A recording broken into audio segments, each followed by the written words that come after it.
past 2 years, we've been forced to look at our screens each day and assume for it to be our only mode of communication. And as much as I get the irony of the situation, here is yet another communicative piece presented before you on your screen. Hi, I'm Aarya Sonik. I'm 17 years old and I promise to make this interaction worthwhile. Professionally, I'm a student of psychology, but as a human being, I'm a polyglot, a juvenile activist, and of course, an innate empath. My topic as a thought leader is the power of empathy. Empathy can be informally described as the ability to understand another person's sentiments, take them into consideration, and act accordingly. It is a rare ability to be able to put yourself in the shoes of another regardless of personal biases, differences, and even cognitions. And even though majority of the people aren't innately skilled in the ability, luckily, empathy can be taught and learned. And if taught, I believe empathy can save the world. Because it is not a weapon against other weapons.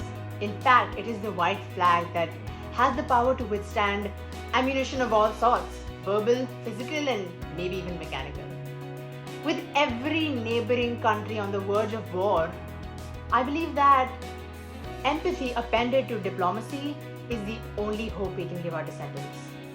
As a thought leader, I would love to help as many people as possible, including myself, instill and hone the skill of empathy. This would not just help people globally, but the micro relations between various groups in society. It could be the end of generational gaps. It could be the start of healthy opinions. It could even be the end of violence in a utopian world. But in a much more realistic sense, the power of empathy could be the first fair fight against hate.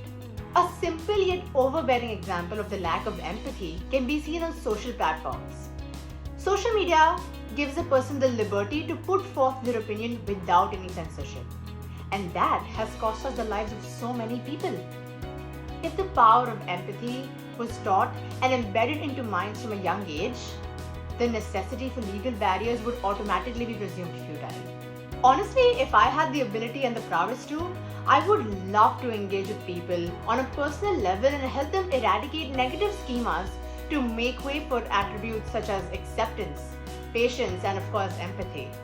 This could be via camps, periodic videos, or even personal sessions that we could teach empathy and make it a predominant part of each one's lives. But as someone who can only speak to you from across the screen, here are 3 ways you can implement the power of empathy. Number 1, remember that no amount of hate is going to change a scenario.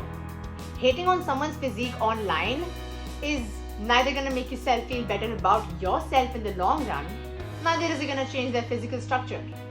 Number 2, to understand the difference between a need and a want. Do you need to hate on certain groups in society, or do you just want to? In most scenarios, the answer is going to be a want. Because hating on someone is not a method of survival. But living in a harmonious community, that is. And number 3, be selfish. I mean it, be selfish. And by that I mean every single time that you have the urge to hate on someone, selfishly put yourself in their scenario. Would you still spend the same amount of hate? The earth is dying. It is being pathetically assassinated by climate issues, power struggles, and above all, the lack of unanimity. Maybe the power of empathy could give our planet one less problem to fight. I would love to find out together. So let's be the beacons of hope for the people today and the people tomorrow.